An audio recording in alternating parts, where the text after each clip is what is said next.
자, 그럼 오늘 설교 본문을 말씀드리고 함께 읽어보도록 할 텐데요. 오늘 설교 본문은 오늘부터 사사기를 공부한다라고 말씀을 드렸는데 사사기 2장 16절이 되겠습니다. 사사기 2장 16절을 다 같이 함께 읽어보도록 하겠습니다. 여호와께서 사사들을 세우사 노략자의 손에서 그들을 구원하게 하셨으나. 아멘. 자, 저는 방금 함께 읽은 사사기 2장 16절을 가지고 온전한 구원자가 필요하다라는 제목으로 오늘부터 시작한 사사기 공부의 첫 번째 시간을 함께 가져보고 그 안에서 깨달음을 얻으면 물론이요, 그것들을 우리들의 삶과 신앙에 함께 적용해 보려고 합니다. 우선 제목과 관련해서 구원자라고 하는 단어를 먼저 생각해 보면 좋을 것 같습니다. 구원자는 어려움을 전제로 합니다. 회복되기 전의 상태, 망가짐을 전제로 해요. 그래서 어려움에 처한 사람들을 돕고 그 어려움에서 건져내는 사람을 구원자라고 부릅니다. 그러면 구원자라고 할 때 혹시 떠오르는 단어가 있습니까? 우리가 많이 사용하는 단어 중에 메시아라든가 그리스도라는 단어가 생각날 거라고 생각합니다. 그런데 그것보다 이 구원이라는 단어에 더 가까이 다가가 있는, 우리가 많이 쓰고 있는, 많이 불러보는 이름들이 있습니다. 지난주까지 공부했던 여호수아라는 단어 안에 구원이 포함되어 있습니다. 여호수아를 다르게 발음하면 예수아가 되고 예수아에서 예수라는 이름이 나왔습니다. 여호수아의 호수아를 호세아로 발음해서 호세아라는 이름도 구원이라는 단어가 어근으로 들어가 있는 그런 이름들입니다. 이 단어들 안에 구원하다라는 단어를 어근으로 사용하고 있다라는 것을 기억하면 조금 좋을 것 같습니다. 그런데 이러한 말들 앞에 온전한이라는 말을 적어놨잖아요. 그러면 구원이라는 것이 불완전한 것도 있는가? 이런 질문을 던져볼 필요가 있습니다. 사사기를 공부해보면 왜 오늘 설교 제목에 온전한이라는 수식어를 갖다 붙여놨는지 이해가 될 거다라고 생각합니다. 오늘 사사기 1장과 2장을 같이 공부할 텐데 2장만 읽어보아도 왜 온전한 구원이라는 단어를 썼는지 이해가 될 겁니다. 자, 몇 주 전부터 또 몇 달 전부터 그렇게 해왔듯이 오늘도 본문을 살펴보는 키워드를 먼저 말씀을 드리려고 하는데, 사사기 1장과 2장을 중심으로 살펴볼 때에 우리에게 필요한 키워드는 아니고 좀 긴데요. 사사들이 필요한 상황이라는 말이 되겠습니다. 사사들이 필요한 상황. 우선 사사라는 표현이 우리가 사사기 이렇게 이야기했기 때문에 익숙하게 발음되고 알 것도 같은데, 사사는 영어로 보는 게 훨씬 더 다가오죠. 젖지라는 뜻입니다. 심판, 재판관, 판관 이런 뜻이죠.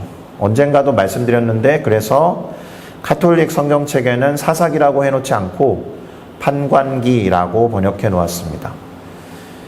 근데 이 사사기에 등장하는 여러 사사들의 면면을 보면 판관으로만 제한할 수 없어요. 영웅에 가깝거든요. 그리고 전사에 가깝기 때문에 판관이라는 말은 조금 너무 좁은 의미가 아닌가 싶어서 차라리 우리한테 익숙하지 않지만 사사라고 불렸던 그 말 그대로 새로운 의미를 부여해서 익숙하게 사용하는 게 낫지 않나? 이런 생각이 들기도 합니다. 자, 다시요. 사사들이 필요한 상황이란 뭐라는 거예요? 구원자가 필요한 상황이다. 사사들이 역할을 해야만 하는 어떤 상황을 전제로 하고 있다. 이런 뜻입니다. 어려움과 환난이라는 상황을 전제로 할 때 사사들이 필요한 상황이라고 부릅니다. 그리고 사사기 1장과 2장을 대단히 잘 요약해 놓은 구절이 있는데요.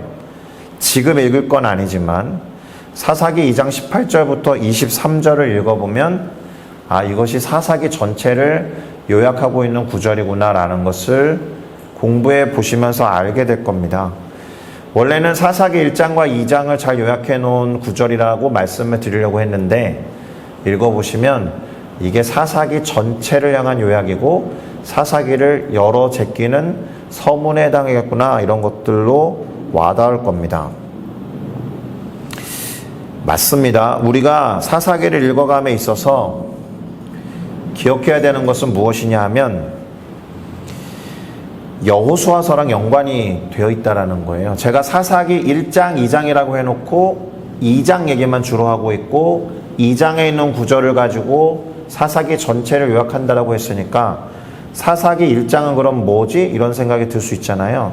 사사기 1장은 정말로 여호수아서의 마지막 부분이랑 상당히 닮아 있어요. 여호수아서의 연장선 같은 느낌을 주는 게 사사기 1장이기 때문에 그래요. 그러니 사사기를 읽어 가실 때에는 여호수아서, 특별히 여호수아서의 마지막 부분을 염두에 두시고 살펴볼 필요가 있습니다. 그래서 여호수아서랑 사사기를 붙여서 공부하는 이유예요. 그러니까 여호수아의 죽음으로 끝난 책이 여호수아서인데 여호수아의 죽음으로 시작되는 책이 사사기이기 때문에 그렇죠. 그래서 이 여호수아서의 마지막 부분, 그러니까 여호수아서를 잘 요약한 구절을 한번 살펴보고 사사기 안으로 들어가면 좋겠습니다. 여호수아 23장 14절에서 16절을 제가 지난주에 이렇게 요약을 해드린 바가 있습니다. 하나님께서 이스라엘에 대하여 말씀하신 모든 선한 말씀이 하나도 틀리지 아니했고 이스라엘에게 응하여 하나도 어김이 없을 것이지만 그런데 아쉽게도 여호와께서 하신 모든 불길한 말씀도 이스라엘에게 그대로 임하게 하실 거다라고 기록한 구절이 여호수아 23장 14절에서 16절이었습니다. 이게 하나님께서 하신 말씀이기 때문에 땅에 떨어지지 않거든요. 하나님께서 하신 말씀은 뭐 산과 바다가 변화되고 온 천지가 다 변화돼도 하나님의 말씀은 영원하다라는 노랫말이 있듯이 하나님이 하신 말씀이기 때문에 떨어지지 않는데 혹시라도 하나님이 하신 말씀이 불길한 거라고 해도 이게 불길해서 좀 마음에 들지 않지만 그래도 그 말씀마저도 응하게 될 거다라는 겁니다. 이 말씀이 이루어질 만한 상황으로 치닫게 될 거다라는 뜻이 되는 거예요. 그래서 사사가 필요하게 된 거예요. 그래서 구원자 그리고 구원이 필요한 상황이 이 사사기를 오늘 우리가 읽어보는 1장과 2장의 핵심 문장이 되었다라고 말씀드린 겁니다. 그리고 하나님이 하신 불길한 말씀의 대표적인 구절을 하나 더 여호수아서에서 갖고 와서 읽어드리겠는데 여호수아 24장 20절에 보니까 이렇게 되어 있었습니다. 만일 너희가 여호와를 버리고 이방신들을 섬기면 너희에게 복을 내리신 이후에라도 하나님이 돌이키시고 너희에게 재앙을 내리시고 너희를 멸하실 거다라고 하신 구절이 되겠습니다. 이 말이 의미하는 게 되게 놀라운 것은 뭐냐 하면 어느 순간 어느 시점에 하나님을 잘 섬겨 나간다라고 해도 그 신앙이 변질된다거나 그 신앙으로부터 퇴보한다거나 그리고 다른 종교로 갈아탄다거나 그러면 우리에게 허락하신 축복의 말씀이 이루어진 것처럼 보이는 순간에도 불길한 말씀이 이루어진 만큼 하나님의 심판이 임하게 될 거다라는 뜻이 되는 거예요. 그래서 이거 가지고 신학하는 분들이 그런 질문을 많이 합니다. 교회에 나와서 예수를 주라고 영접하고 믿은 사람들의 구원이 취소될 수 있느냐? 한 번 구원받은 사람의 구원이 취소될 수 있느냐? 이런 이야기를 합니다. 그런데 구약에 나오는 하나님의 말씀을 근거로 해보면 어쩌면 그럴 수도 있겠다는 생각이 조심스럽게 듭니다. 그러니까 신앙은 그래서 어느 한 시점에 결정나는 것이 아니고 끊임없이 이루어가고 성취해가는 여정과 과정이다라는 생각을 해야 해요. 자, 하나님이 어떤 일을 벌리신다라는 거예요? 재앙이 임한다고 하셨는데 그 이유가 하나님에게 있지 않습니다. 이스라엘이 여호와를 버리고 이방신을 섬길 때 그렇게 된다는 거예요. 자, 이와 같은 여호수아의 이야기를 들은 이스라엘 백성들이 어떻게 했는지 기억이 나시죠? 여호와 하나님만을 섬기겠습니다. 막 두세 번에 걸쳐서 결단하고 또 결단했어요. 왜냐하면 여호수아가 믿지 않는 것처럼 계속 물어봤기 때문에. 그런데 아주 묘한 표현이 여호수아서의 마지막 무렵에 나왔어요. 여호수아 24장 31절인데 역시나 제가 읽겠습니다. 이스라엘의 여호수아가 사는 날 동안과 여호수아 뒤에 생존했던 장로들 예컨대 여호와께서 이스라엘을 위하여 행하신 모든 일을 아는 자들이 사는 날 동안에 여호와를 섬겼더라. 이렇게 끝났거든요. 여호와께서 이스라엘을 위하여 행하신 모든 일을 아는 자들이 사는 날 동안에 여호와를 섬겼더라 라는 구절이 찜찜하다 이거예요. 그러면 그 사람들이 죽은 이후에는 어떻게 될 것인가 라는 질문을 할 수밖에 없겠다라는 겁니다. 아니나 다를까 여호수아 24장 31절이랑 완전히 동일한, 거의 동일한 구절이 사사기 2장 7절에 또 기록되어 있습니다. 어떻게 했냐? 이렇게요. 제가 읽겠습니다. 백성이 여호수아가 사는 날 동안과 여호수아 뒤에 생존한 장로들 곧 여호와께서 이스라엘을 위하여 행하신 모든 큰 일을 본 자들이 사는 날 동안에 여호와를 섬겼더라. 거의 차이가 없죠? 정말 거의 동일한 말씀을 사사기의 초반에 기록하고 있는 걸 보니까 뭔가 더 불길한 예감이 들지 않습니까? 그리고 여호수아가 죽은 날로 시작하는 사사기는 어떻게 되겠구나라는 게 스물스물 불길하게 예상되고 있지 않습니까? 그리고 이미 하나님께서 하나님이 보내신 사자들을 통해서 불길한 말씀을 들려주신 것이 사실은 사사기 2장 초반에 기록되어 있어요. 1절부터 3절까지 읽어보겠습니다. 조금 길지만 제가 읽겠습니다. 여호와의 사자가 길갈에서부터 보김으로 올라와 말하되 내가 너희를 애굽에서 올라오게 하여 내가 너희의 조상들에게 맹세한 땅으로 들어가게 하였으며 또 내가 이르기를 내가 너희와 함께한 언약을 영원히 어기지 아니하리니 너희는 이 땅의 주민과 언약을 맺지 말며 그들의 제단을 헐라하였거늘 너희가 내 목소리를 듣지 아니하였으니 어찌 그리하였느냐. 그러므로 내가 또 말하기를 내가 그들을 너희 앞에서 쫓아내지 아니하리니 그들이 너희 옆구리에 가시가 될 것이며 그들의 신들이 너희에게 올무가 되리라 하였노라. 아멘을 외칠 수가 없는 성경 구절이죠. 하나님은 언약을 영원히 어기지 아니하시는데 이스라엘 백성들은 그렇지 않다라는 거죠.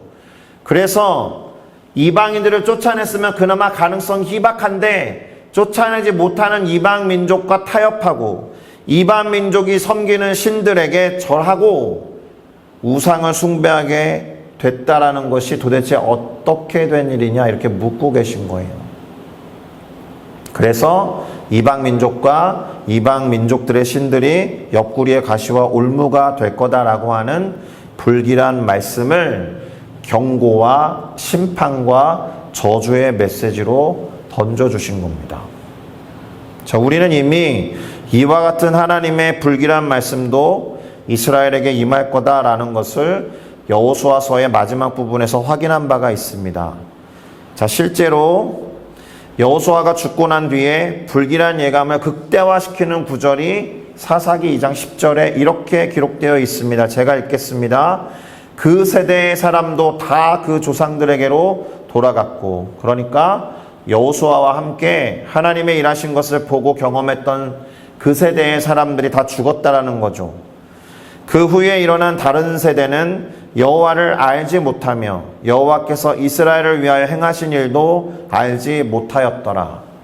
이게 불과 몇십 년 만의 일도 아니에요.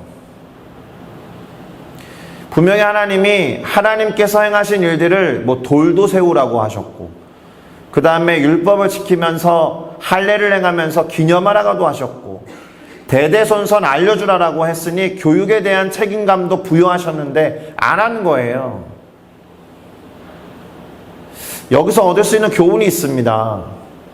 우리의 신앙이 우리의 신앙 세대로 끝나면 안 된다라는 거예요. 이게 비단 자식들에게 양육해야 된다는 것만 말하는 게 아닙니다. 나만 믿었으니까 됐지라는 게 아니다라는 거죠. 나 이외에 다른 사람들도 하나님을 풍성히 알 수 있도록 돕고 양육할 수 있어야 한다, 이런 뜻이 되는 겁니다. 하나님을 알지 못하면서 하나님께서 행하신 일들을 모른다. 하나님이 직접적으로 선택하신 이스라엘 백성을 향해서 행하신 일도 모르는데,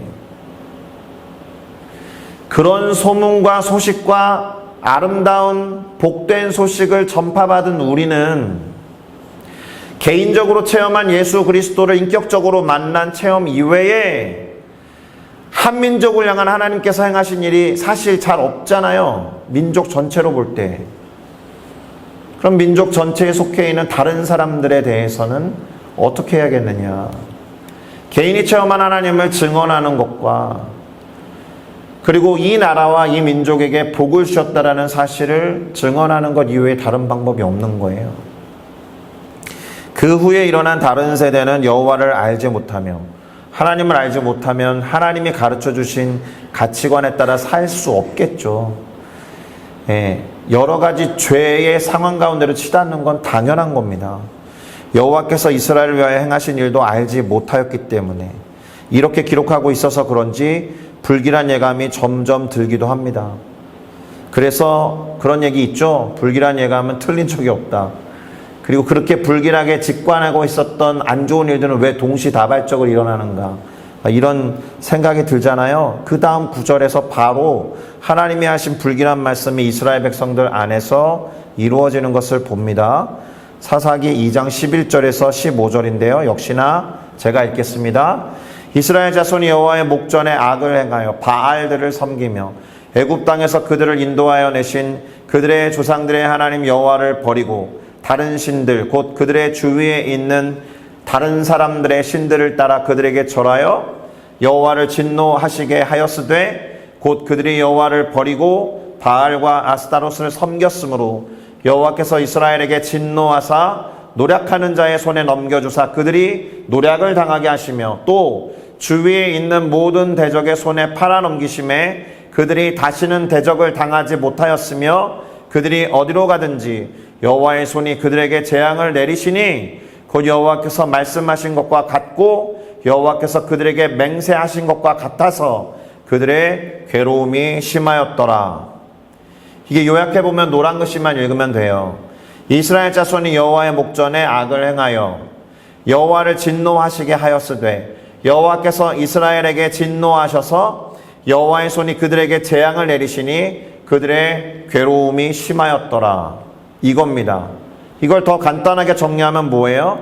이 사람들이 결국 구원이 필요한 상황에 놓였다라는 거예요. 그들에게 임한 괴로움이 너무나 심하였기 때문에 우리는 이미 출애굽기를 통해서 그 구절을 읽은 적이 있습니다. 애굽 사람들의 억압과 폭정 때문에 괴로워한 이스라엘 백성들이 잘 알지도 못하는 조상의 하나님 아브라함과 이삭과 야곱의 하나님에게 부르짖었더니 하나님께서 모세라는 구원자를 보내셔서 구원해내신 것과 똑같은 도식이에요. 정착해서 다스리고 정복해야 될 땅 가운데에서 이방 민족과 어울려 살다가 오히려 영향력을 끼치지 못하고 영향력을 받아서 이방신들을 섬겼더니 괴로움이 극심하니까 어떻게 했을 것 같습니까? 하나님을 드디어 찾죠. 그래서 오늘 설교 본문이 나온 거예요. 한 번 더 읽어볼까요? 여호와께서 사사들을 세우사 노략자의 손에서 그들을 구원하게 하셨으나. 근데 이 구절도 좀 찝찝하죠. 구원하게 하셨으나 라고 끝나잖아요. 석연치 않게 끝이 났어요. 당신의 백성 이스라엘이 괴로워하니까 하나님께서 구원자로 찜하신 사사들을 세우셔서 그들을 괴롭히는 노략자의 손에서 구원해내셨지만 뭔가 있다는 거죠, 뒤에. 그러니 그 다음 구절을 읽어봐야 하는 건데요. 17절인데요. 그들이 그 사사들에게도 순종하지 아니하고 오히려 다른 신들을 따라가 음행하며 그들에게 절하고 여호와의 명령을 순종하던 그들의 조상들이 행하던 길에서 속히 재빠르게 아니나 다를까 개눈 감추듯이 치우쳐 떠나서 그와 같이 행하지 아니하였더라. 구원시켜 놨더니 사사들에게 순종하지 않고 다시 또다시 반복해서 옛 습관을 따라 다른 신들을 따라가서 음행하고 그들을 섬기며 절하고 하나님을 섬기며 그 명령에 순종했던 조상들과는 다른 길을 걸었다, 이런 뜻입니다. 정리해보면 하나님으로부터 떠나서 타락했더니 하나님이 불길한 말씀을 예언하신 것을 그대로 이루셔서 심판과 징계의 일환으로 노략자의 손에 의해서 괴로움을 당하게 만들었더니 이때에서야 하나님을 찾아 부르짖었다. 그러니 긍휼이 넘치시는 하나님께서 사사를 보내셔서 그들을 노략자들의 손과 그 괴로움으로부터 구원하셨지만 다시 사사들에게 순종하지 아니하고 하나님을 떠나 타락하게 되었다라는 겁니다. 타락했어요. 그래서 심판을 받았는데 심판 때문에 괴로워서 부르짖었더니 하나님이 그들을 구원하셨어요. 근데 그 은혜를 까먹고 금방 또다시 타락하는 타락, 심판, 구원, 타락의 순환고리, 연결고리를 만들어냈다라는 겁니다. 이 사이클이 여러 번 나옵니다. 사사기에. 일전에도 말씀드린 바 있듯이. 그리고 이것을 잘 기록해서 사사기 전체를 요약한 구절이 아까 뭐라 그랬어요? 사사기 2장 18절에서 23절이 그것이다 라고 말씀을 드렸는데 읽어드려야죠. 길지만 읽겠습니다.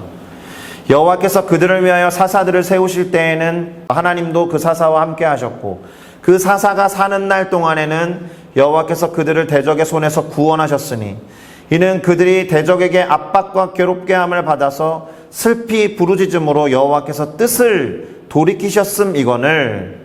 그 사사가 죽은 후에는 마치 여호수아가 죽은 뒤에는 여호수아와 함께하던 세대들이 죽은 뒤에는 그들이 다시 돌이켜 그들의 조상들보다 더욱 타락하여 다른 신들을 따라 섬기며 그들에게 절하고 그들의 행위와 패역한 길을 그치지 아니하였으므로 여호와께서 이스라엘에게 진노하여 이르시되 이 백성이 내가 그들의 조상들에게 명령한 언약을 어기고 나의 목소리를 순종하지 아니하였은즉 나도 여호수아가 죽을 때에 남겨둔 이방 민족들을 다시는 그들 앞에서 하나도 쫓아내지 아니하리니 이는 이스라엘이 그들의 조상들이 지킨 것 같이 나 여호와의 도를 지켜 행하는지 안 행하는지 그들을 시험하려 함이라 하시니라.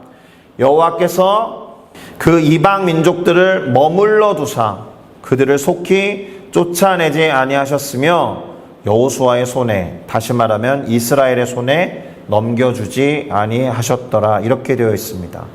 이 마지막 구절은 사사기 1장, 지금 2장 18절에서 23절을 읽었는데 1장 28절과 이렇게 연관이 됩니다. 이스라엘이 강성한 후에야 가나안 족속에게 노역을 시켰고 다 쫓아내지 아니하였더라. 이게 하나님이 그들을 여호수아의 손, 곧 이스라엘의 손에 넘겨주지 아니하였기 때문에 벌어진 일이에요. 잘해봤자 노역을 시키고 다스리는 것 이외에는 그들을 완전히 쫓아낼 수 없는 상태로 계속 가는 거예요. 그러면 이런 질문을 던져볼까요? 이러한 이스라엘의 모습을 보면 한심스럽지 않습니까? 이게 타락, 심판, 구원, 타락의 사이클이 반복되면 반복될수록 마치 원심력을 받아서 그런 건지 구심력을 받아서 그런 건지 타락의 강도가 더 세져요.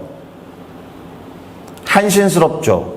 그런데 이 타락, 심판, 구원, 타락의 연결고리를 반복하는 이스라엘 백성에게 우리가 과연 뭐라고 할 처지가 될까요? 우리가 이 사람들을 뭐라고 할 입장에 서 있을 수 있습니까? 오히려 이러한 모습은 우리의 모습을 보여주는 거 아닙니까? 그래서 뭐라고 하는 순간 뭐가 돼요? 내 얼굴에 침을 뱉는 거죠. 누워서 침 뱉기라는 거예요. 이 말은 우리도 구원이 필요한 상태에 있었다. 죄인으로서 죄와 사망의 상태에서 우리의 영혼이 너무나도 괴로워하던 상태에 있었다. 우리도 모르는 사이에 우리의 영혼이 막 부르짖고 있었다. 근데 스스로 구원할 수 없으니 구원자를 필요로 하는 상태에 놓여 있었다라는 뜻이 되는 겁니다. 그러면 우리한테도 사사가 필요할까요? 졌지, 판단자가 필요할까요? 아니면 세이비어, 구원자가 필요할까요? 비교를 해보면 사사는 구원자의 역할을 하던 사람들이에요. 세이비어에 속하는 사람들이죠. 그러나 온전하지 않아요. 그러니 죄가 반복되고 구원이 필요한 상태가 순환하는 거죠. 그런데 구원자, 온전하고 궁극적인 구원자는 다시 구원을 필요로 하는 상황으로 만들어내지 않을 겁니다. 그러니까 우리에게는 사사가 필요한 것이 아니라 온전한 구원자가 필요한 거예요. 다시 말하면 타락하고 심판받고 구원받았고 다시 타락하는 이 연결고리를 반복하는 온전하지 않은 구원이 아니라 완전하게, 온전하게 우리를 구원할 메시아가 필요했다라는 거예요. 그리고 우리는 그 온전한 구원자가 예수 그리스도로 이 땅에 오셔서 죄의 근본적인 부분을 완전히 해결하셨다라는 것을 잘 알고 있습니다. 구분하셔야 되는데요. 예수님께서 행하신 것은 죄의 목록들, 행동들 하나하나를 해결하신 게 아니에요. 생각해 보세요. 예수님 당시에 없었던 죄가 오늘날에도 있잖아요. 그럼 죄의 행동들을 수만 가지, 수억 가지를 다 해결하시려면 수만 번, 수억 번 죽어야죠. 예수님이 처리한 것은 죄를 범하는 근본적인 이유, 죄인을 처리한 거예요. 그래서 십자가에서 친히 죽으신 겁니다. 근본적인 해결을 위해서.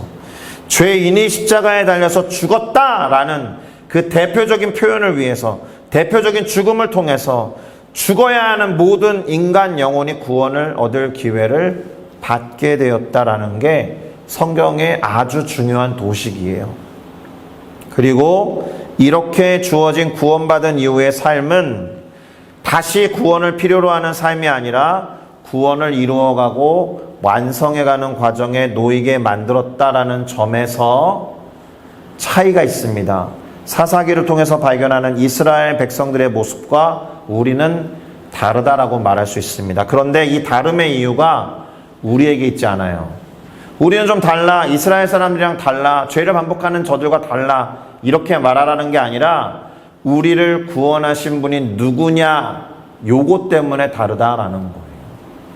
우리를 구원하신 예수 그리스도의 완전함 때문에 다른 겁니다. 겉보기에는 비슷할 수 있죠. 제가 왜 누워서 침 뱉기, 내 얼굴에 침 뱉기라고 했듯이 저도 반복하는 죄가 있고 습관적으로 범하는 죄가 있는데 내가 구원받은 게 맞아? 내가 죄의 문제를 해결한 게 맞아? 이런 질문을 할 때가 있는데, 그렇다고 해서 심판과 타락과 심판과 구원과 타락의 연결고리 안에 들어가는 게 아니라 우리는 죄의 근본적인 원인을 해결함 받아서 구원을 이루어가는 여정으로 초대받았다는 점에서 다르다라는 거예요. 예수 그리스도 때문에, 온전하신 구원자 예수 그리스도로 인한 온전한 구원 때문에 시작점이 달라요. 다시 말해서 예수 그리스도로 인해서 타락, 심판, 구원, 타락의 이 사사기에 등장하는 전형적인 연결고리를 반복하는 것이 아니라 우리는 구원을 이루어가는 여정, 곧 성화의 과정에 놓이게 되었다라는 겁니다. 할렐루야. 물론 실수할 수도 있어요. 그리고 연약해서 죄를 반복해서 범할 수 있어요. 그렇다라고 해서 우리는 죄와 사망의 구렁텅이로 다시 빠지지 않습니다. 믿으셔야 합니다. 이유가 뭐라고요? 예수 그리스도 때문에. 조금 더 풀어서 설명해 드리면 죄의 본질, 곧 죄인을 해결하기 위해서 예수 그리스도께서 십자가에 달려 죽으셨고, 그 죽음, 당신의 죽음을 통해 죄인을 처리하셨기 때문에 우리로 하여금 온전하게 구원을 얻어 하나님의 자녀라고 하는 신분을 회복해 주셨기 때문에 그렇습니다. 그러니 변화된 신분과 변화된 존재감, 변화된 정체성을 믿고 그에 합당한 삶이 뭐지? 이렇게 진지하게 고민하면서 행동하시면 우리는 동일한 사이클에 빠지지 않을 것입니다. 그 책임이 우리에게 주어졌다는 것을 깨달으셔야 돼요. 이 말은 괄호 안에 있는 게 진짜 중요한 말인데요. 구원을 받기 위해서 구원자 예수 그리스도가 필요했던 것처럼 구원을 이루어가기 위해서 그 이상으로 더욱 예수 그리스도가 필요한 거예요. 그래서 누차 말씀드리잖아요. 나 한 번 구원 얻었으니까 예수님 더 이상 필요 없어가 아니고 구원을 이루어가기 위해서 예수님을 더 붙잡는 믿음이 필요하다고요. 예수 그리스도께서 우리를 구원하셨습니다. 나는 이것을 믿습니다 하는 이 믿음 플러스 그렇게 다시 태어났으니까 예수님을 믿는 의지하는 믿음으로 계속 살아가야 하는 게 더 필요하다는 겁니다. 이제 정리를 해보겠습니다. 우리 힘으로 죄를 해결하고자 한다면 어떤 것과 똑같으냐? 마치 이스라엘이 강성해져서 함께하고 있는 가나안 족속에게 노역을 시키고 다스리는 정도나 가능하겠죠. 그러나 쫓아내지 못하죠. 왜요? 하나님이 남겨두셨으니까. 오히려 하나님이 그들을 온전히 쫓아내지 아니하시면 노답이에요.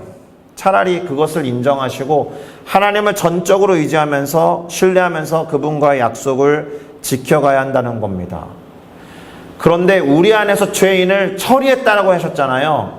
이스라엘 민족에게서 가나안 족속을 처리하지 않은 것과는 다르게 예수님께서 우리의 죄인을 처리해내셨으니까 우리는 죄가 우리의 더 이상의 무슨 옆구리를 찌르는 가시나 그런 역할을 하지 않는다라는 겁니다. 하나님을 더욱 의지하고 붙잡는 삶을 살아야 한다는 거예요.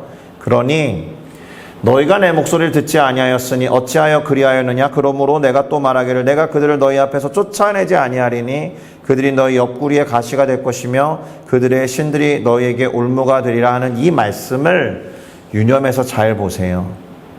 하나님이 아니면 이방인들과 이방인들의 신들이 쫓아냄을 당하지 않아서 옆구리에 가시가 되고 올무가 된다라는 거잖아요.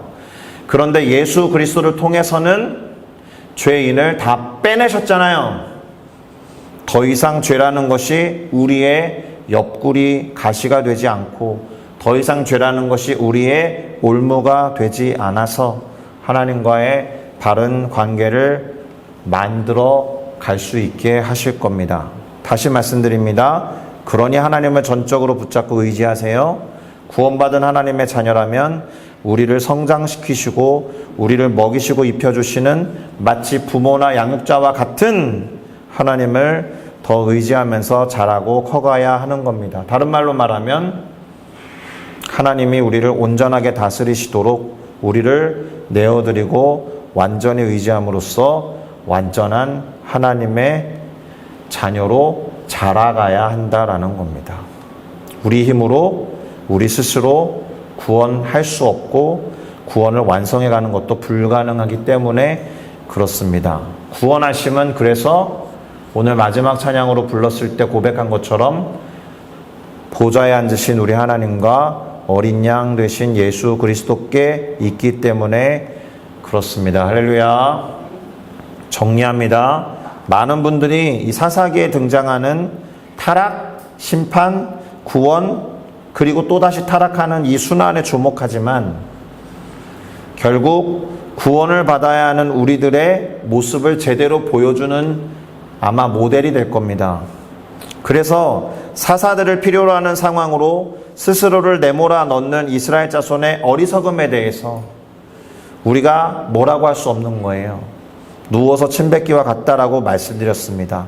그보다는 타락, 심판, 구원, 다시 타락의 순환이 여러 차례 등장한다는 것이 뭘 드러내느냐. 그때 당시의 사람들이나 지금의 우리나 다 연약함을 갖고 있는 존재다라는 것을 드러내는 장치에 불과합니다.